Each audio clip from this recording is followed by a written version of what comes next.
भाई लोग नमस्कार, कैसे हैं आप सब। आप सभी को बता दूं कि आजकल पावर स्टार पवन सिंह जी अपने फिटनेस को बरकरार रखने हेतु जिम में बहुत ही ज़्यादा पसीना बहाते हुए नजर आ रहे हैं। जी हां, आप सभी को बता दूं कि पवन सिंह जी का एक फिल्म का शूटिंग चल रहा है नेपाल में, जिस फिल्म का टाइटल है सिंह इज फायर। जी हां, इस फिल्म के टाइटल को सुनने के बाद पुष्पा मूवी का एक बहुत ही ज़्यादा चर्चित डायलॉग याद आ जा रहा है, जो कि पुष्पा नाम सुन के फ्लावर समझी क्या, फायर है फायर। जी हाँ, तो भाई लोग आप सभी को बता दूं कि पवन सिंह जी का बहुत ही ज़बरदस्त फिल्म का शूटिंग चल रहा है नेपाल की धरती पर, जिस फिल्म का टाइटल है सिंह इज फायर। और इस फिल्म में शूटिंग के दौरान power star Pawan Singh ji gym में बहुत ही ज़्यादा पसीना बहाते हुए नजर आ रहे हैं, जो कि आप सभी कुछ तस्वीरें स्क्रीन पे देख सकते हैं। वैसे तो आप सभी को पता होगा कि पवन सिंह जी हमेशा जिम नहीं करते हैं, हमेशा बॉडी को बनाने के चक्कर में नहीं रहते हैं। वे अपने शरीर का मेंटेनेंस सिर्फ सही रखना चाहते हैं। वे चाहते हैं कि बस मैं अपने शरीर को उतना ही एक्सरसाइज दूं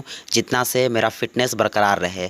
और बहुत सारे लोग हैं कि दिनों रात मेहनत करते हैं बॉडी बनाने में, लेकिन पवन सिंह जी अगर ऐसा करने लगे तो पवन सिंह जी के जैसा भोजपुरी इंडस्ट्री में कोई भी बॉडी बिल्डर नहीं हो पाएगा। और अभी भी, जी हाँ, अभी भी कोई कितना भी बॉडी बना ले, कोई कितना भी सिक्स पैक निकाल ले, लेकिन जो पवन सिंह जी का जो मेंटेनेंस वाला शरीर है ना, उनके जो चेस्ट आप सभी देखते होंगे, उनका चेस्ट जो है इतना चौड़ा है, इतना मजबूत है भाई लोग कि अभी भोजपुरी इंडस्ट्री में पवन सिंह जी के जैसा छाती किसी भी कलाकार का नहीं है, किसी भी हीरो का नहीं है। तो कोई कितना भी मेहनत कर ले, पवन सिंह जी के जैसा छाती बनाने के लिए 1000 बार सोचने पड़ेंगे।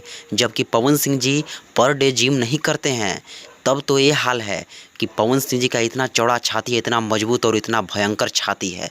जबकि पवन सिंह जी अगर पर डे जिम करने लगे, तब तो बड़े बड़े स्टार कहाँ बिके जाएंगे बॉडी के मामले में, कोई नहीं जानता। तो चलिए अभी के लिए बस इतना ही, मिलते हैं किसी अगले और बवाल अपडेट के साथ। तब तक के लिए जय हिंद, वंदे मातरम।